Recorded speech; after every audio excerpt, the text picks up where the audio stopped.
Pushkin. You mentioned from 6 a.m. to 7 a.m. this morning, you were playing guitar. Yeah, I got up and to play. Yeah.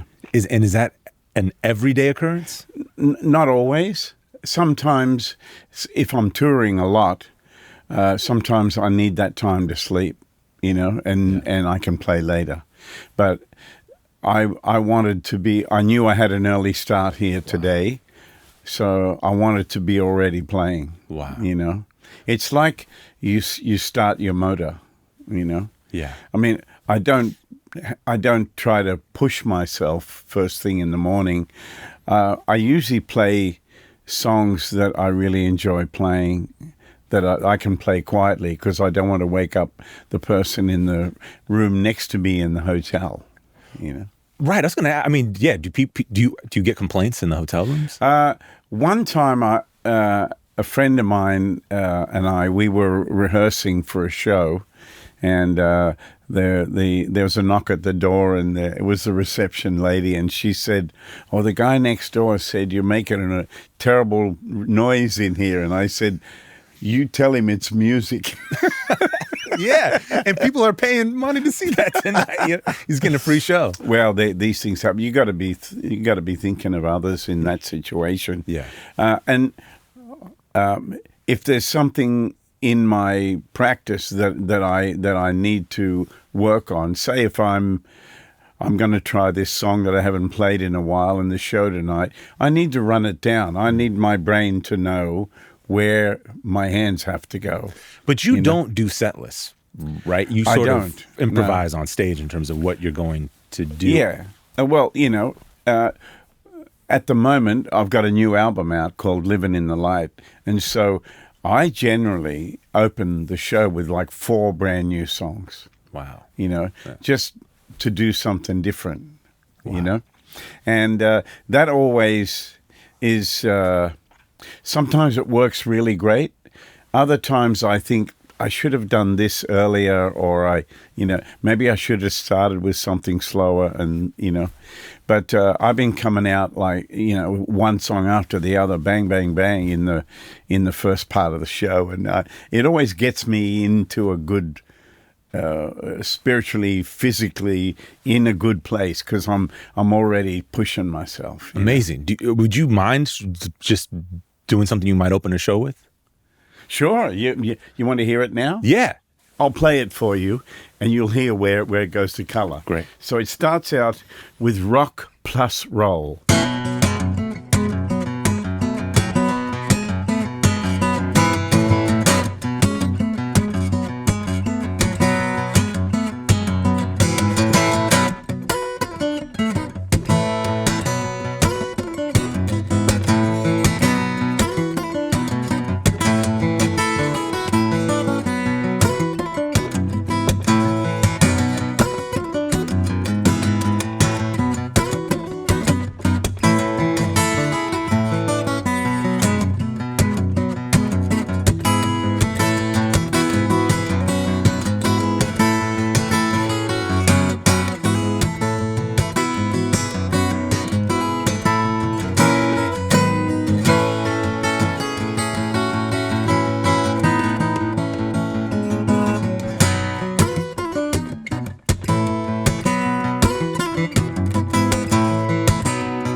Comes the color. Ready?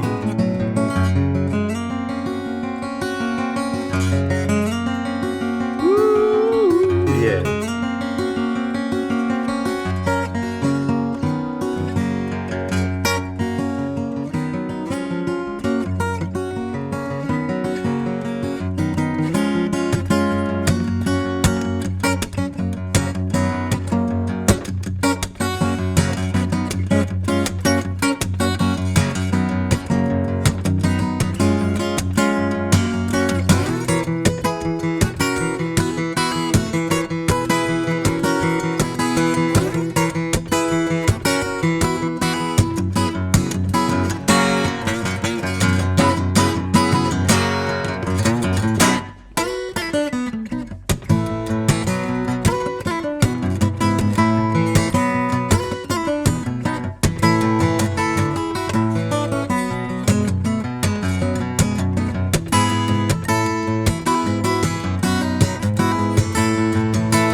Yeah. That's black and white to color. Oh, that is beautiful. And it's a good opener because it's got everything. It's got a groove. It's got a message. It's got a breakdown section which goes somewhere else, and then it comes back in, you know? Yeah. There's so much happening when you play. There is so your body's moving, you're vocalizing. I'm already too hot in my coat. in halfway through that song, I was like, shouldn't have put my coat on. It's incredible. Well, I didn't expect you to ask me to play, so this is fun. I'm sorry I jammed you up. It's good. I set you up, man. Yeah. But are you hearing? Because like, and there's like rhythm. There's there's those wonderful chord changes. There's a melody. Yeah. There's so much. Are you hearing other instruments in your head? Of course, this is a band. You know, this is the piano player. It's Ray Charles. You know? And this is.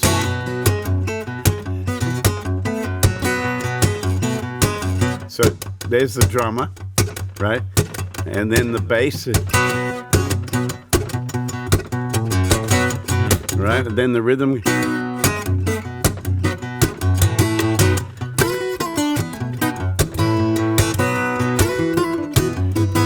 This is only, you're just hearing this little guitar, which is thin and everything, but it's a great sounding little axe, but you plug this thing into a PA and it's as big as a band. Yeah. You know, you turn it up and it's got everything there. And that's another reason why people often come up and say, I could have sworn that you had backing tracks, or I could have sworn there was something else in there, you know? Yeah. And it's just the way of doing it, you know? Well, there's even like a lot implied, by the way, in what you do. Like you can trick yourself into hearing things that aren't there because of, you know? That's a good point. You're right.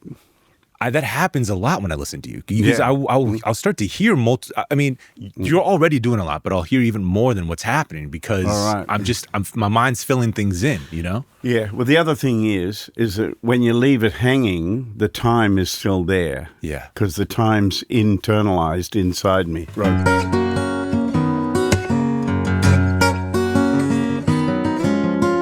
Nothing's going. You know what I mean? Right.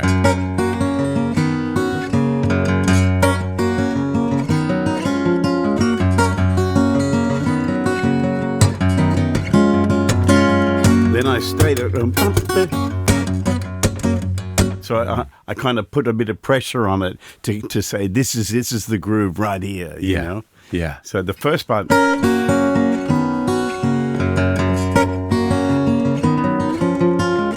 I'm implying the time. I'm putting it out there, you know, for you to feel it and hear how the melody works. But then the second time around, I go, and here it is. You're gonna know what I mean? Yeah. That's a beautiful trick. Well, it's just I need that. All I'm doing is satisfying my needs inside, you know, and then I put them out there, and it makes sense to me, you know. Yeah. And I think most artists do the same thing. They have something inside that needs to be satisfied, you know. For me, it's the melody and how the song builds. Because when I'm writing and when I'm playing, I've got several hats on. I'm also the arranger, the producer, the artist. I'm the listener. I'm trying to do everything to make sure that when I play this song to you and you're listening to it for the first time, that it does everything. It ticks every box. Yeah. You know? Yeah. That's all I'm trying to do. Yeah. You know? Well, and you're right too. I mean, I think about it. There's a lot of people I could think of, but the first one that comes to mind is Stevie Wonder. Yeah. You know, if he's just sitting, just like how you were, if he's just playing piano, there is an implied rhythm that is uniquely Stevie, you know, and it's totally. And so when he plays drums, by the way, on his records, even like Superstition, which is a great drum part, it's great. It's bizarre. It's like not like a normal feel, you know? That's right. Well, in 1980, which was a long time ago, I was working with a great singer in Australia named John Farnham, and we were opening for Stevie Wonder, and that was one of the most incredible tours. I got to be there at sound check every day. And Stevie sang and played for like 3 hours in the afternoon. And then they had to literally take him off the stage, take him to his dressing room so we could get set up and do our sound check. Because he didn't want to stop playing, but he was so wonderful. And his band and everything. And I remember when we were in the city of Perth in Australia, I walked past his dressing room and I could hear this drum machine thing going, and I could hear him jamming away on it like crazy. And his bodyguard guy was standing there, and I said, can I go in and see what he's doing? And he said, sure. And he opened the door and let me in, right? So Stevie's got his back to the door and he's jamming away with this machine. And he suddenly quoted the guitar solo from Memphis, Tennessee. Do-do-do-do-do-do. The original guitar solo. He quoted it. He says, hey, guitar player, I'm back there behind him. He knew it was me. It was unbelievable. Anyway, what he was doing was programming the LinnDrum machine before it was even completely invented, kind of thing. He was programming this piece of technology. It looked like a homemade computer. Wow. And he was in there doing stuff, showed me how it worked and played along with it. And here, you try it, you know. Did you actually try? I mean, no. Just watched him. Wow. You know, yeah. Wow. He was amazing. And the best part of this story is 15 years later, 1995, I was at LAX airport, about to get on a plane. I needed to go into the men's room for a minute, and I walked into the public toilet, and there was this big, tall guy standing by the door of one of the cubicles, and I recognized him. And I said, I know you, I met you, like that. And a voice in the cubicle said, that's the guitar player from Australia. It was Stevie. Get out of here. Yeah. Can you believe that? He knew my voice. Instantly. That level of, to be able to recall something like that. And not only just recall your voice, but then also that anecdote of you entering the room and there's like a sense that he... that has to be tied to some of his musical... We don't know what the kind of... abilities that a man like that has, who's been blind since he was young, and his abilities and his senses are on a spiritual level that are almost otherworldly, you know? Yeah. So you can hear it the moment you hear him sing and play, you know, oh boy, look out, there's something going on here, you know? Yeah. And that's why we all love our Stevie Wonder, because there's never been anybody like him. Yeah. Him and Ray Charles. Oh, my God. Where would we be without them? Yeah. You know, musically. Musically, you know? Yeah, we'd be... There'd be a big hole. Put it talk that about way. Black and white to color. Exactly. Yeah. Was that the tour? I think in the States on that was the tour where he was lobbying to get the Martin Luther King Jr. holiday in the States too, right? The 1980 probably was, and I think at least in the States, I don't know if in Australia he had In a Square Circle album, was it? Well, maybe it would have been Master Blaster. It was Master Blaster. Master Blaster. Yeah, because every night we got up and played with him in the band. Because when he heard John Farnham sing, he said, "You got to come. You guys have got to come and join us, and we'll do something together."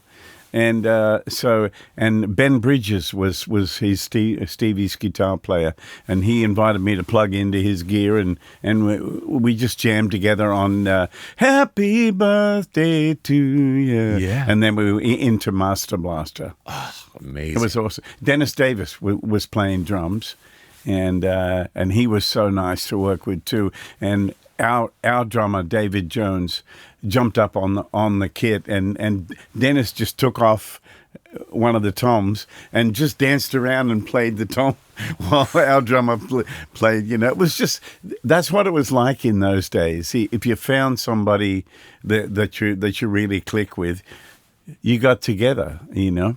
What a dream! What a dream! It was unbelievable. Well, this story could go on because the last show was in Perth, and the next day was Billy Joel in Australia for the first time, all right?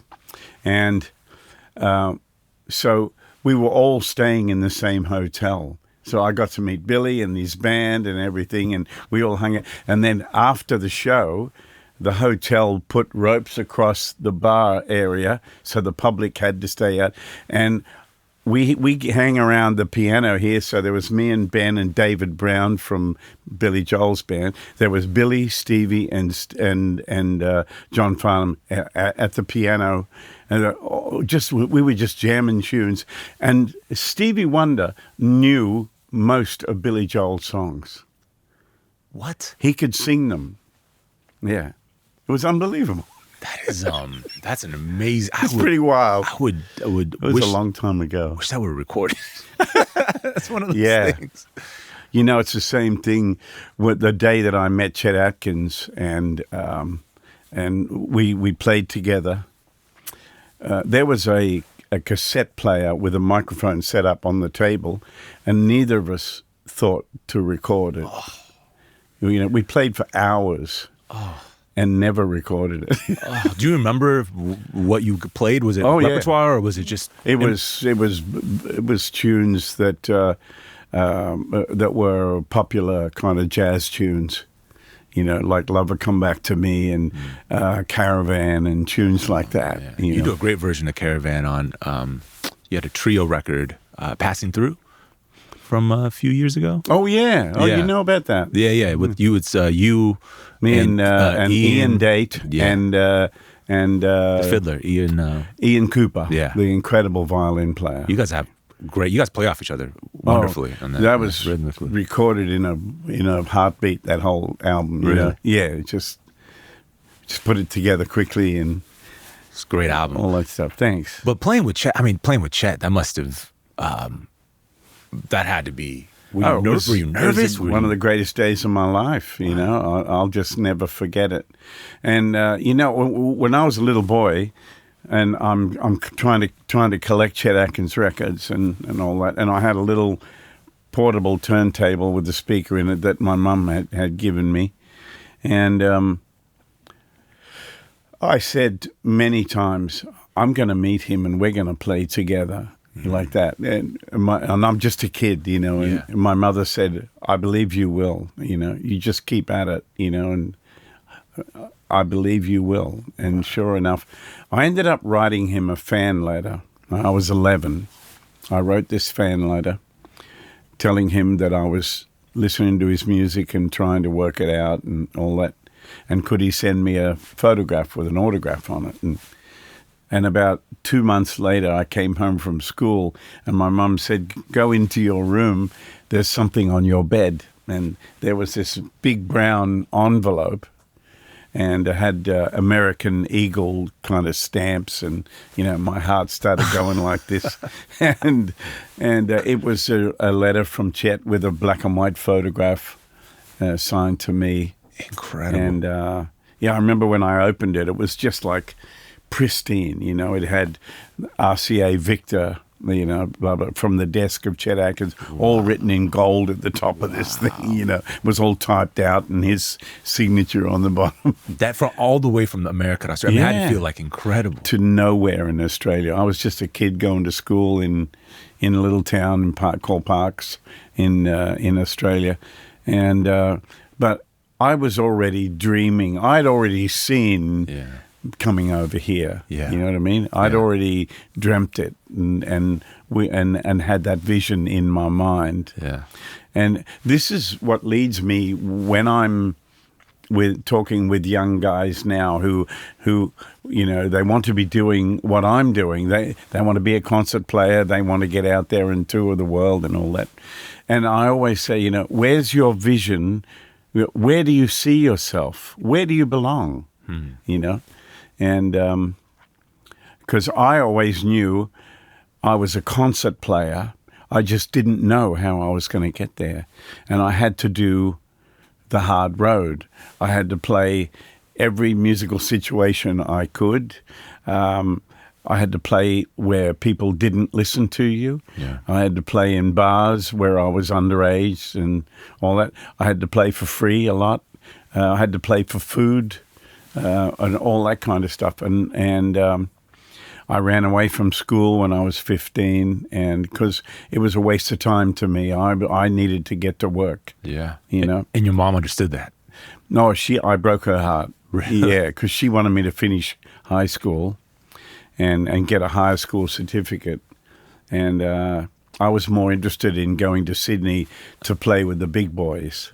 Who were and who in Sydney would have been the people you were wanting to go play with at that time? Well, nobody who could really play what I wanted, like the kind of style that I play, but people who knew more about music than I did, that's for sure. Yeah. And so the next best thing to going to Nashville. Well, it's what you could do. In a way. Well, I just wanted to. I was hungry for knowledge. Yeah.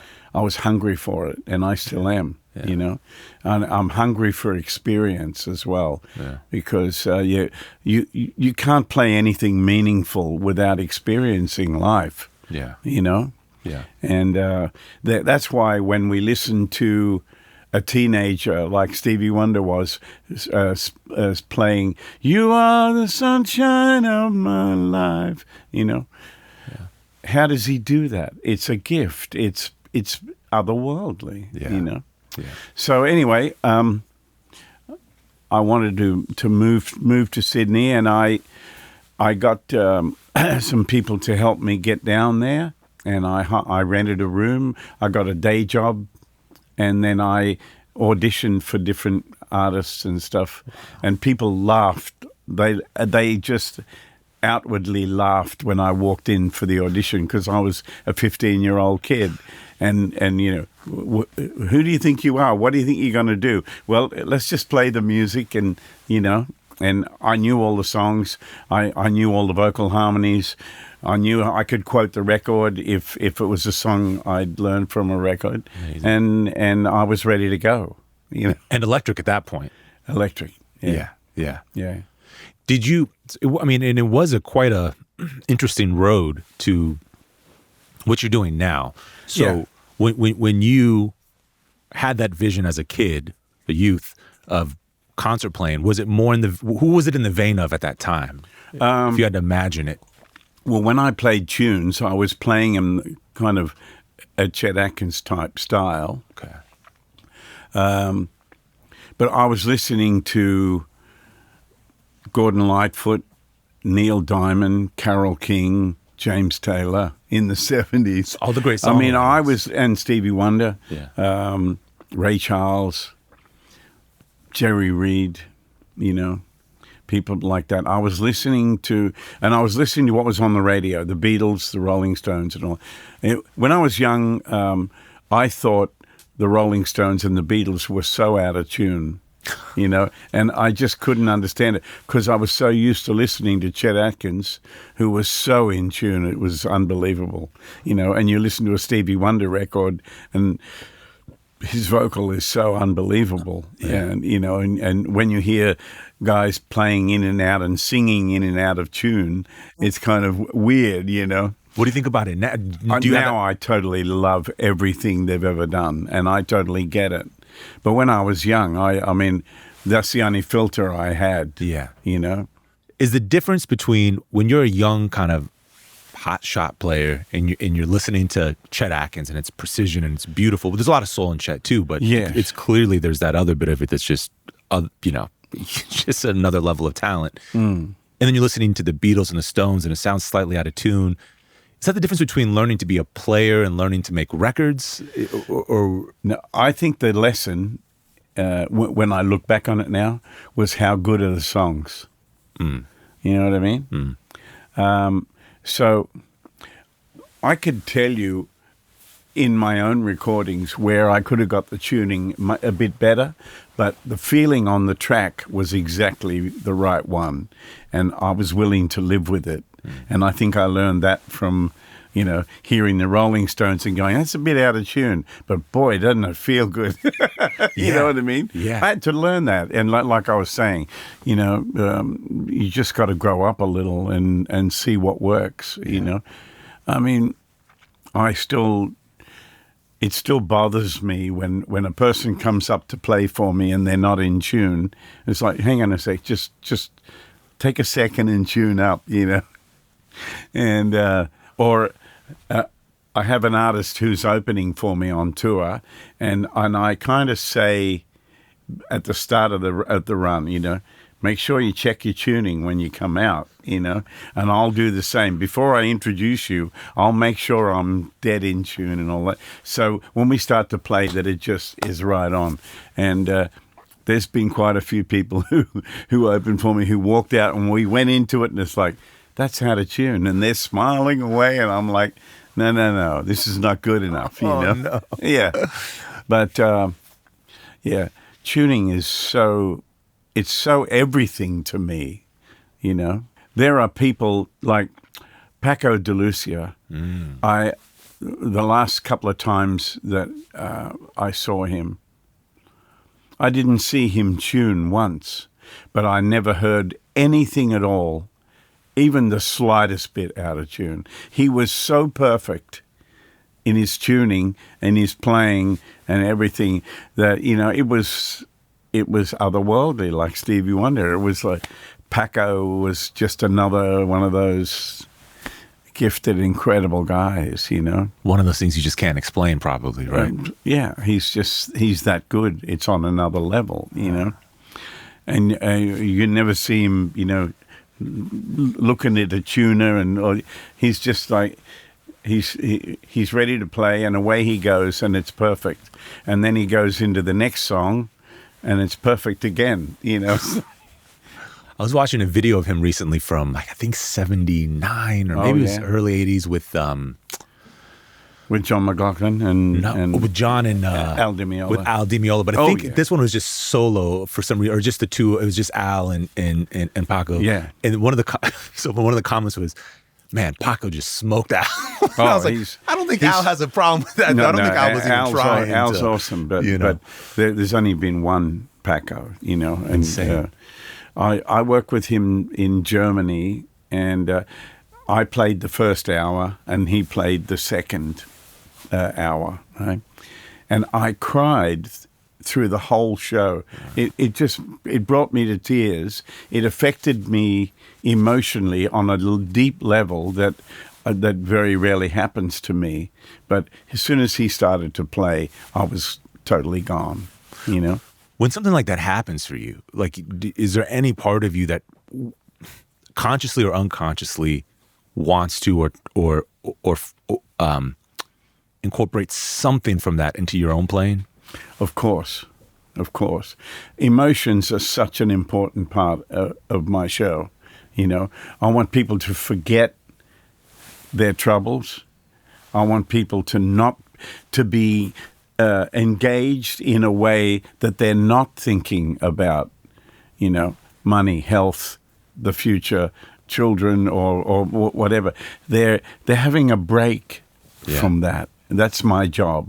My job is to take you out of your life that can be hard, and at least give you an hour and a half of respite from it. You know, this is today's reprieve from stress and the strain of life. Yeah, you know, and so I definitely try to surprise people, because surprise is a big element in entertainment. You know, it's an important tool that everybody who's good at entertainment has surprise built in. You know, if you go back to Charlie Chaplin and the Marx Brothers, or you know, anybody like that, you'll see that the funniest part is when things don't turn out how you think, or they just constantly surprise you. Yeah, you know, it's what I love about Penn and Teller, is that they do the same thing. You know, and I think it was Penn who said, you know, what is entertainment? Well, surprise me. You know, surprise me. Yeah. That's entertainment. Yeah, it's beautiful. And really, I try to keep things that simple, you know. And there are certain songs that I play that are designed to make you want to close your eyes and just go with it. Yeah. You know, Somewhere Over the Rainbow, that's a song that means so much to people, you know. Yeah. And I have a new song that I wrote for my youngest granddaughter. I'll play a little bit of it to you. And after I've been, you know, hosing the hell out of it and throwing all my stuff at everybody and getting the crowd going, now it's time for them to have a little break for a minute. So I just play this and I'll do.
It's just real simple. Yeah. But once I start playing it, everybody has that moment to be able to just go with it. Yeah. You know? Yeah. And I do when I'm playing it. I just go with it. And there's no part of you that wants to do more? No, it doesn't need anything else. Yeah. It needs me to play it with as much expression as I can and take my time, you know, just tell the story. Yeah. That's really beautiful. Thank you. That's little Georgia. She's 4 years old. Oh. And I wrote that for her for when she's like 45 and she can play that song and say, oh, it's who I really am. Wow. You know? So did you set out to write that for her, or was it? I did. Yeah. When she was only tiny, you know. I mean, she's 4 now. She was probably 2 when I wrote that. I just had a vision kind of thing of the woman she might grow into, you know. I want to ask you about a few guitar players. Okay. And we can start with Paco, since you were talking about him. Is there anything he was doing that night that brought you to tears that you can point to, like on the guitar, in terms of whether it's harmonically or melodically or... It was everything. Everything. It was absolutely everything. It was expression on an incredible level. It was tone. It was chords that were deep. You know, there was stuff he was playing. And it was just the ultimate experience for me. Yeah. You know, and I couldn't point to one thing. It was just everything. Okay. You know, there are some people, like when I hear Stevie Ray Vaughan and I hear that vibrato he's got and stuff like that, and that's the tone that he plays stuff with. Wow, it just touches me so much, you know, and I can hear his intense love for what he's doing in what he plays, you know? Yeah. And that goes for so many people out there. There are so many good musicians out there, and I'm just so grateful that people still want to see me play. You know, well, you're so you're a wonderful player, and you come from, you know, like, one of the people that you got to play with. It's one of my favorites, and and where you're part of that, his lineage is Lenny Bro. Oh yeah, he's a guy a lot of people don't know about today. But phenomenal player, interesting guy from what I've read. What he did in Sweet Georgia Brown with Chet. Let me see.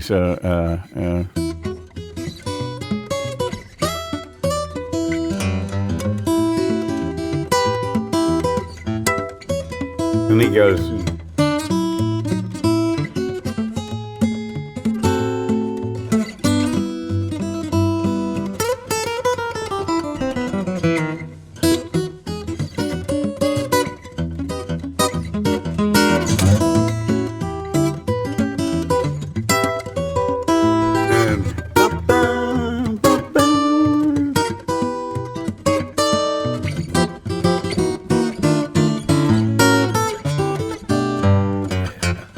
And then away he went. He went off into Lenny down land. Then, you know, Chet stopped playing, and he played the whole thing. You know, he was phenomenal. The day I was talking about when I met Chet in 1980, I met Lenny that day too. He was in Chet's office on the 3rd level.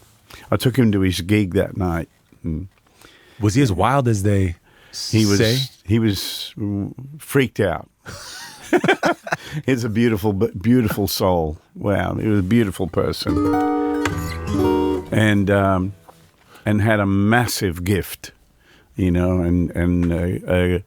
But I think Lenny just saw the world through his own kind of filters, and that wasn't the real world, you know. Meaning, it just he was living by different. No, yeah. The lie is jazz players are supposed to work for peanuts and stay with all their friends and be down and out. Yeah, I think that's his. You know, I know most of the good jazz players I know are exactly the opposite. They're great businessmen. They play because they love it, but they know how to work properly, you know? Yeah, but he modeled himself more after the Charlie Parkers of the tortured artist who couldn't quite. That's what I was looking for. Yeah. I think a lot of people around him who encouraged him, and I think in his life he was supposed to be the tortured genius. Yeah, you know. No, and I want to ask about this, about the playing too, but personality-wise, I mean, and I love that Chet and Lenny record. Oh yeah, but they seem like they were just very. I mean, Chet seems like the exact opposite of that. Totally, Chet was, and but Chet had such a beautiful heart for people in need. You know, he helped everybody. You know, I'm just one of millions he helped. You know. Yeah. So. He was a beautiful guy. After Chet died and everything, when they went through his desk and everything, they found little notes from, you know, Chet, can I have another $10,000? I promise I'll pay it back. Love, Lenny. You know, wow. Chet gave him money and stuff like that. Wow. To help him out, you know. He just had a big heart for him. Well, the last time I saw Lenny, he was playing at Dante's here in L.A., and I walked in and sat down, and it was him playing that electric Kirk Sand with the extra high string. He had a bass player and a drummer, and there were 3 people in the room, you know. It should have been 300. But there were like 3 people in the room, and I sat down, and he was playing away, and he looked up and he went like that, because he recognized me like that. And then in the middle of whatever he was playing, Giant Steps or something, he quoted Waltzing Matilda, Waltzing Matilda. He did that in the middle of the solo, you know. A classic Australian. Yeah. And then I went up and talked to him in the break, and he seemed in really good shape. He was teaching at GIT in those days, which is Musicians Institute. And I thought he was going to really do well. But he was gone not long after that, in 1984. And what made Chet and Lenny's playing work? Because they are both, you wouldn't think, because they're so their own players and they're so, they can both do a lot.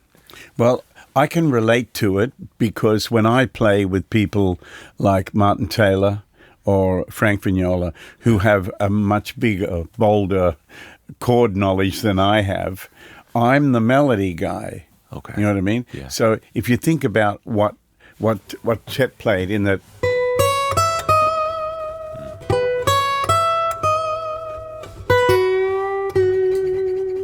he played the singer's part. Lenny played da da da da da da. Ba, ba, ba, ba. He played all those beautiful shapes underneath, you know. Yeah. And I have the same experience, so I can relate to what. See, Chet, like me, he's a song player. We want to play like a singer, you know. Yeah. So first thing you got to do is learn the melody right, as if it was being sung, and then find the person to give you the right chords underneath. Or learn them yourself and then show them to somebody, you know. Like I remember when I learned The Nearness of You, the first thing I did is listen to Ella Fitzgerald sing it and Frank Sinatra. They're like my two signs, you know. Go this way and go that way and find which way works for you, you know. And then when I played it with Martin Taylor, he had some slightly more bebop changes in the section of the song. Let's see.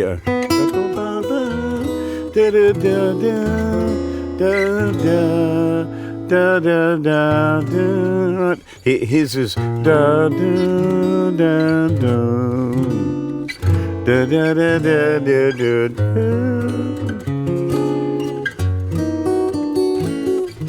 Ba ba ba ba ba da da da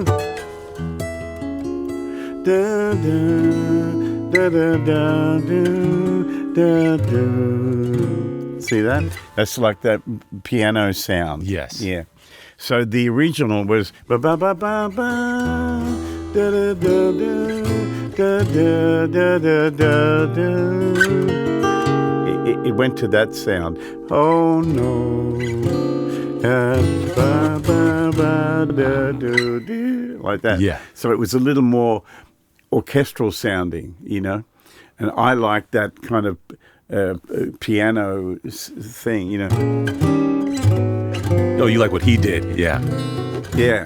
So when I play it with Martin, I play his changes because that's what he liked. When I play it with someone else, I try to remember their changes.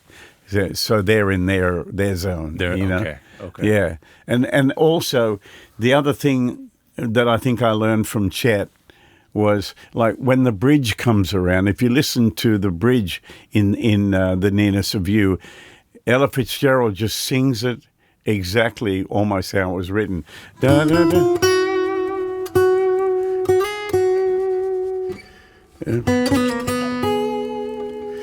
Da, da.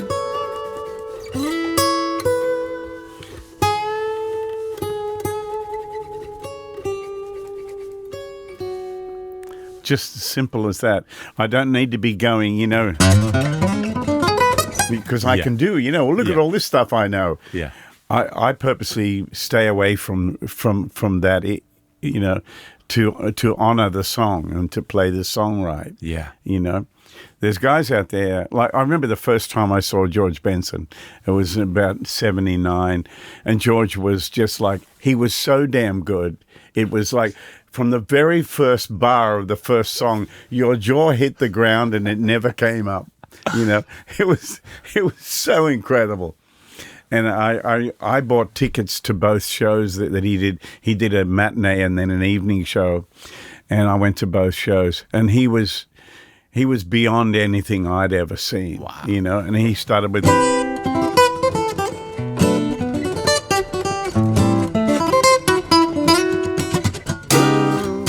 Yeah, all that stuff.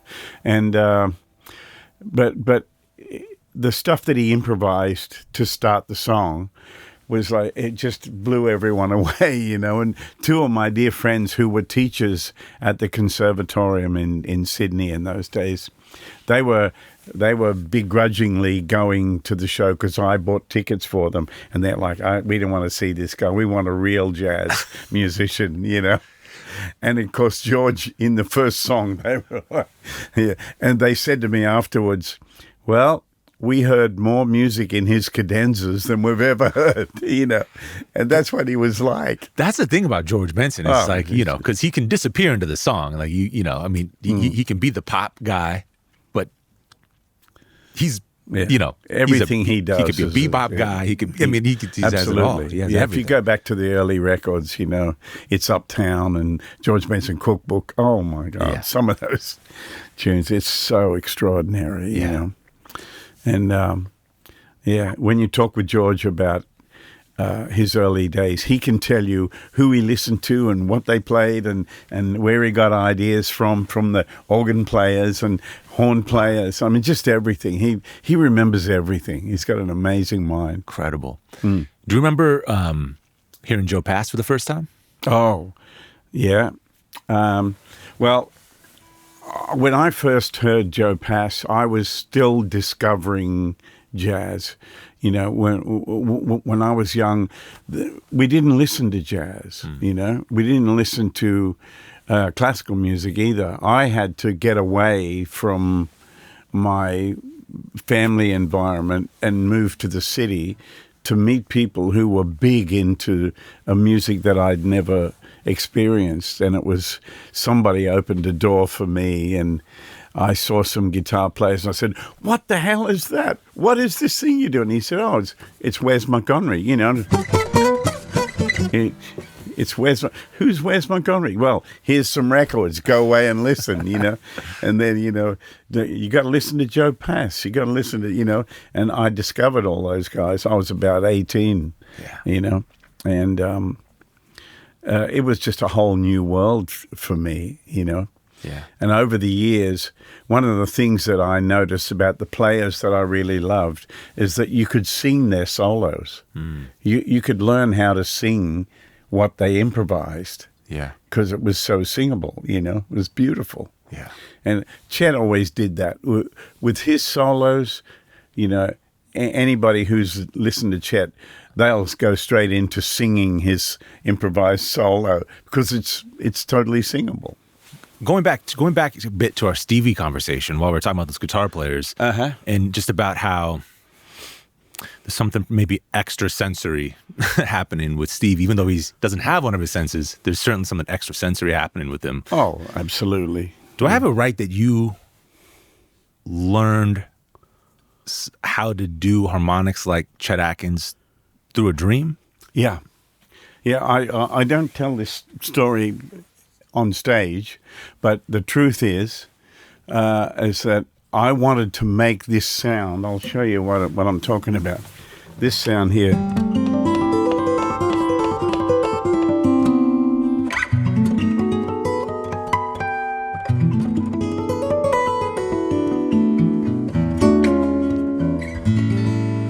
That sound there, I couldn't figure out how he was doing that, right? And I asked people, I tried to find videos that might have someone doing that. I never saw anybody do it. I just couldn't figure it out.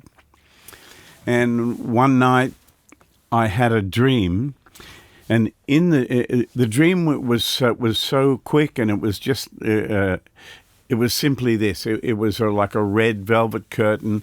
Spotlight came on. Chet Atkins came out in a tuxedo with his Gretsch guitar, and he sat down on a chair, and he went and he did it like this up and down, and then that's all I remember. When I woke up, somehow I knew that I knew how to do it, and I picked up the guitar and I went. There it is. You know what I mean? Wow. Yeah. And the only answer to that I could come up with that was logical is that maybe my subconscious figured it out and showed it to my conscious part of the brain. And when I woke up, my conscious said, "This is it." That's the only thing I can. It's still pretty wild. You mean really? I mean, even if that is the logical explanation that your brain can do that, or that your brain did that, is really interesting. Yeah. Sometimes things happen and you can't explain them. I always call it, white man calls it coincidence. You know what I mean? Right. Because, you know, when you look at what's going on in the world, you know that we're all the same. We're all connected. Yeah. And it doesn't matter where we come from, what color we are, and none of that stuff matters. Yeah. That we're all pretty much the same. Yeah. We have to find why we're here, you know? Yeah. I'm lucky because when I was little, all I wanted to do was make music. And I just found something that I was so passionate about, and I still am.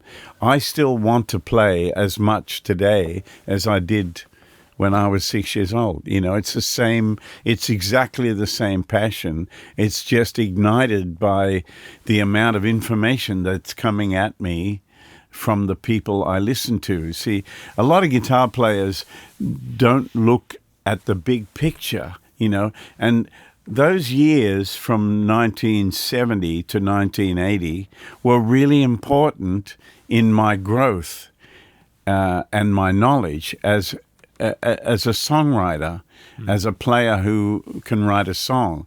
And that was because all I listened to were great singers, great songwriters, you know, people whose music was still wonderful, you know. Yeah. I remember in 71, I was playing in a band and we were doing covers. We were playing Chuck Berry, Creedence, Beatles, Rolling Stones, all that stuff. It was a great band to be in. And I bought a little turntable and a speaker and everything, put it in my little caravan that I had. And I bought American Pie, because it came out. It was on the radio. Every 5 minutes you heard, "Bye, bye, Miss America." And did they play the whole thing, the whole song? Oh, yeah. Wow. Yeah. Wow. So I had American Pie album, Carole King's Tapestry album, and Chris Christopherson's Silver Tongue Devil album. What an album. Yeah. So that's 1971. You know, that started me going, "Oh my God, listen to this music." And then, you know, I played in different bands, and there were some people who were big into Stevie Wonder and stuff like that. And so I had to learn all this R&B music as well. And so my education really began then, you know, in pop music and all that sort of stuff. And Chet Atkins came out with an album called Chet Picks on the Beatles, right? And that's when he first did that.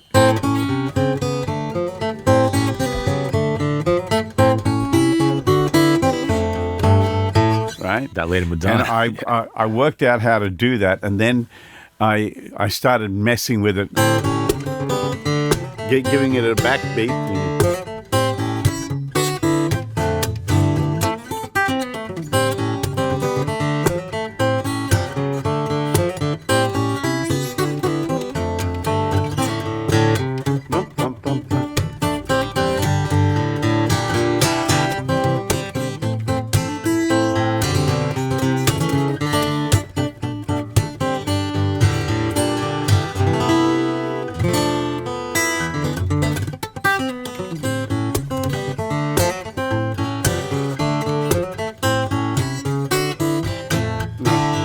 And when I was first doing my solo thing, I would go into that tune and people were like, you know, they'd never heard anybody play that, you know, all the parts at the same time.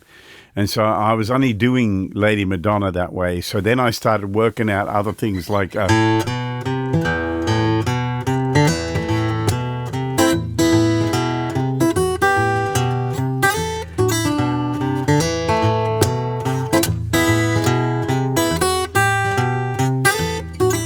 so forth. And then I come...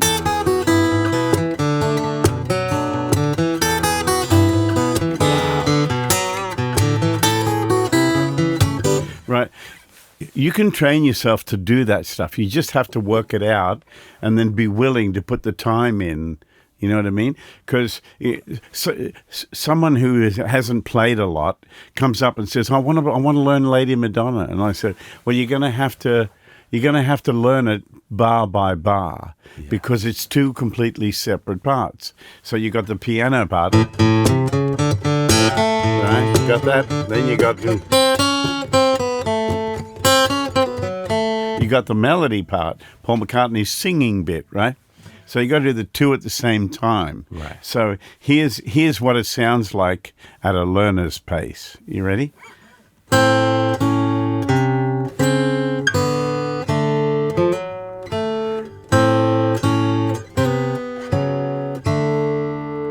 That's the first two bars. Go away and play that for all day today and tomorrow. I'll see you the next day and we'll learn the next two bars. That's kind of what it's like to learn something complicated like that. And is that how, when you first started putting the style together, is that how you would, or were you already? No, I was wanting to get to the end of it so I could do it all again, right? But then I learned along the way that you can, if you want to, you can piece it together, but you got to stop and fix the bumps in the road where you're struggling. You know what I mean? Yeah. So you want it to be like that, right? But sometimes it's like, you know, there's some bumps and everything because you haven't practiced it and smoothed it out yet, you know? So... beyond that beginner's one, though, because then you have to add the chords. Yeah. Or you don't have to, but you do. Well, I add the backbeat. The back. Right. So, but when I'm playing it, I've practiced it enough that I'm not thinking about all the technique of playing it, all the stuff that's going on. Yeah. I'm only thinking about Lady Madonna, children at your feet, wonder how you manage to make ends meet. Well, who finds the money? You know what I mean? Yeah. I'm totally into the melody and singing it, and that's why it feels that way. Yeah. But if all the rest of it doesn't happen right, I have to stop and make sure that it does. Yeah. You know, but that hasn't happened yet. So, you know what I mean? Those fast licks that you're able to do. It's Ray Charles. Ray Charles. Yeah. It's not even super clear. It's purposely a little bit muffled. You know what I mean? That makes it even funkier. Yeah. If you go back to Jerry Reed's The Claw...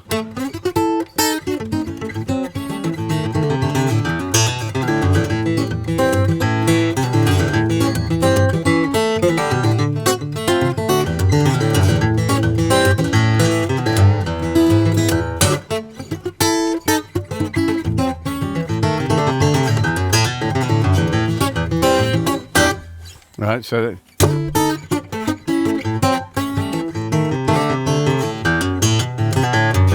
that's a so piano, and he's put it on the guitar, you know? It's insane. When I met Jerry the very first time, I said, how on earth did you end up writing and playing and singing this, you know? Yeah. And he just looked at me and he said, I'm just trying to be Ray Charles, man. Really? I'm just trying to be Ray. Yeah, and it answered everything for me. Wow. You know, you cannot underestimate the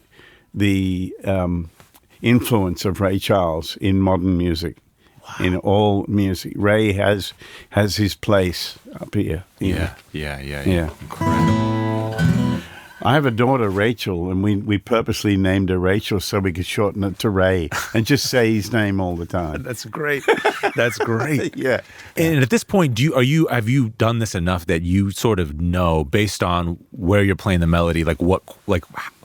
how you can play an A there or a G. Well, yeah, that's a written key, I think. And I'm always looking for the best key to play a song in anyway. Yeah. But a song like that, I'm trying to learn the melody right and then move the chords underneath it, you know? Yeah. And I just started doing that because I was doing a TV show in Australia, and they said, we were hoping you might play, wait, what's that song called? Not Wonderwall. You're My Wonderwall. Wonderwall, yeah. He said, every guest has to play Wonderwall. And I said, Wonderwall? I know the song, but I you know, it's not a song that I thought I would want to arrange, right? Yeah. So before the show, like a minute before the show, I started going, oh, yeah, I think I can make it work, you know? Wow. And it actually is a really great song. Yeah. And I've still got to work on it. I just throw it in occasionally. Good time to throw it in. There, you know, reunion happening and all that, you know? Yeah. Oasis is But it doesn't... again. It doesn't have musically the big payoff that, like, here comes the chorus. You know what I mean? Yes. The whole thing is there. It's all kind of yeah, but not in a bad way. But no, it is, in a good sort way. of, yeah. But see, songs like that sometimes don't work instrumentally. This is why, you know, a lot of times people will say, why don't you play blah, blah, blah? Or my son's learning this Ed Sheeran song or whatever. I love Ed Sheeran, right? But not all songs that are popular make good instrumentals, you know? Yeah. An instrumental has to be interesting, has to tell you a story and take you somewhere. And sometimes if you don't know the lyric and you're just listening to it as a song, it can get boring. But there are certain songs that that really work as instrumentals. For instance, years ago I was asked to submit a track as a tribute to Burt Bacharach, right? Oh, nice. And, of course, I wanted to play This Guy's in Love or one of those early songs of his, and some other artist had already done it. And the only song left was Close to You by the Carpenters, which is a Burt Bacharach song, right? It's a masterpiece, that song, but nobody wanted to touch it. And I said, great. That's my reason for doing it right there. I love the song, and how can I make it?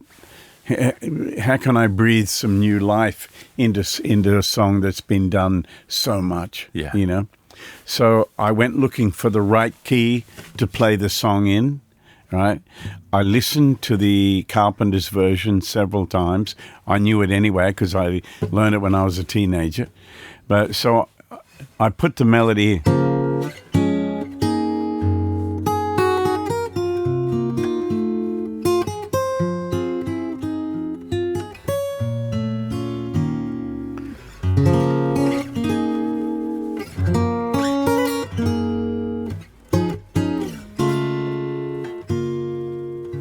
So I found a good key to play it in. Why do go?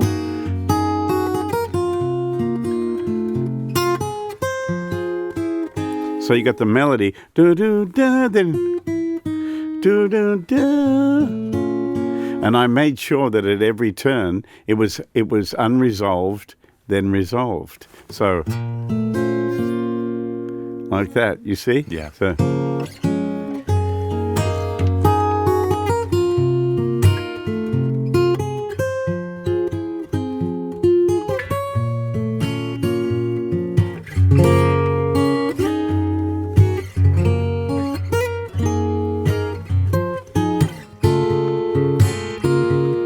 Bridge.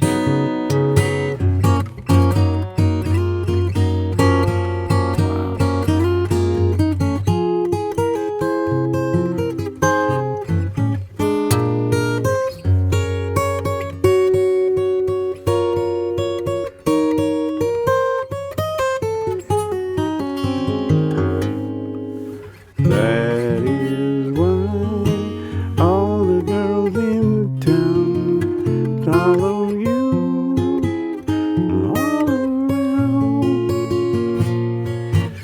Just like me, they long to.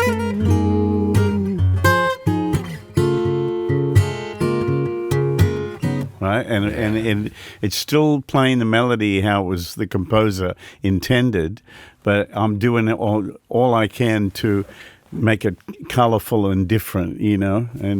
And this chord is an unexpected. It's not in the original. Close to you, right? Yeah. Yeah, but it has that nice tension. Yeah, and then on the end,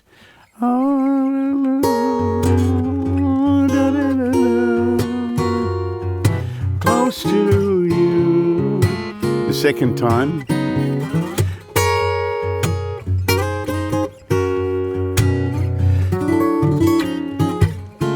which is that's a typical little jazz piano.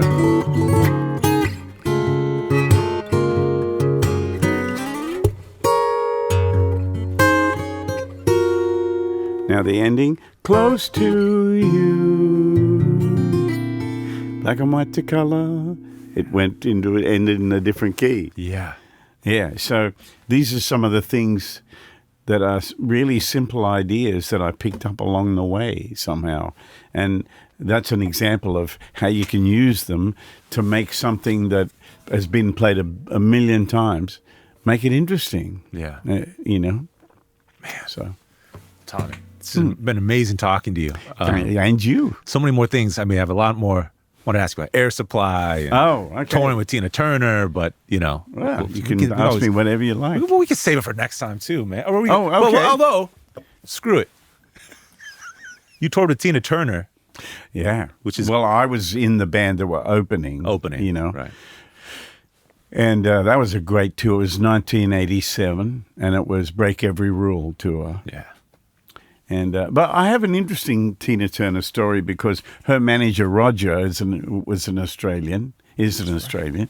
And I was songwriting with my friend Steve Kipner, who wrote "Let's Get Physical" and "Twist of Fate" and "Heart Attack," all those songs for Olivia Newton-John. Wow. And anyway, I got a call from Roger, who was managing Olivia at that time as well, and he rang me and he said, I'm going to take on Tina Turner and everything. And he said, can you come by the office? I want to play you something. So I went past his office and he played me the demo of What's Love Got to Do With It. And it got to the end of the first chorus and I said, Roger, this is a smash. This is so fantastic. Wow. He said, I know, she doesn't want to do it. And I said, what? And he said, she doesn't want to do it. Yeah. But he found a way of helping her come into the song. Wow. Right? The guy who wrote it, Terry Britton, brilliant English guy, came over from London to here, spent the day with Tina and coached her into singing the song. And then she got inside it. You know, insane. Yeah, you heard the demo before, but the record was basically the demo. They just put her voice in there and put a different solo on it. That's what the demo sounded like. The demo sounded like a hit record. Wow. Yeah, that's insane. That's what all demos in the 80s sounded like. They sounded like a hit record. Did you ever try your hand at that pop songwriting for? Of course. Yeah. Well, I always think everything I write's pop. You know. Yeah.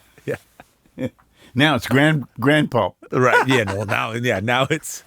Did you know the Bee Gees? Ever? Did you ever cross? Because when you did a lot of touring in Australia through the 60s and 70s and in the circuits. early 60s we were playing some rock and roll festivals and we were playing kind of surfy instrumental music. Yeah. And then this other band with boys in it, you know, they were just a little older than us and. I remember Barry Gibb played guitar in an open E tuning, so when he played a chord, it looked like that. Right? And I'll just never forget, my brother Phil, he said, oh, these guys will never get anywhere. Look at this guy, you know. No way. Yeah. Oh, they were so good, and when I hear How Deep Is Your Love on the radio, just parts of it, they're so beautiful. Yeah. And I'm just amazed at how good they write and sing, and their vocal is amazing. I got to re-record How Deep Is Your Love with Barry for that album, the Green Fields. Yeah, right. 10, 12 years ago, maybe. Yeah, or so? Yeah. We did it at RCA Studio A, and we did 14 takes, one after the other. And Barry was standing right where you're sitting. He was standing that close to me, and I'm playing just with a mic on, and the band are all live. And I tell you, he sang his heart out in every take. He was amazing. He is incredible, man. But that's how that guy, the producer from Nashville, Dave Cobb. Yeah. That's how he works. It's like, yep, we got a great take. Let's do another one. Yep, we got another great take. Let's do another one. Yeah. Yeah. Like I'm like, he sang it perfectly. It's done. Yeah. And he's like, no, let's keep going. So he just. Do you know what take ended up getting used or no? You never know. You never know. Because people do this. Yeah. But I can tell you that it's a beautiful record, and Barry sang his heart out. Is that your first time meeting Barry? No, I met Barry years ago. Yeah. And they interviewed him for a documentary thing on me, and I was really surprised when I saw him. I said, "You spoke to Barry?" And he always said, the world's full of great guitar players, and then there's this guy. He always put me in another category. Oh God. But anyway, to hear that from a guy like because again, considering his facilities, you know what I mean? Barry's voice, unbelievable. Yeah, he's a fantastic guy, singer, songwriter, the whole thing, performer. It's a funny thing. I was playing a show in Miami, and there was a young guy with a beard and tats, and he's sitting in front of me, and every now and again I'd see him, and he had tears in his eyes when I was playing, and he got very emotional when I played certain songs, and I saw it, and I thought, gee, wonder what's going on with this guy, and I eventually met him, and it was Barry's son, Stephen. He's a great guy. Yeah, great dude. Yeah. That's a great family. They're beautiful people. Yeah. Man. Tommy, thank you so much, man. Thank you. Wonderful to be able to meet you and sit with you, man. And hear you play this close. I mean, come on. Insane. Thanks for checking out Broken Record on YouTube. If you want to listen to us on the go, be sure to subscribe to Broken Record wherever you listen to podcasts.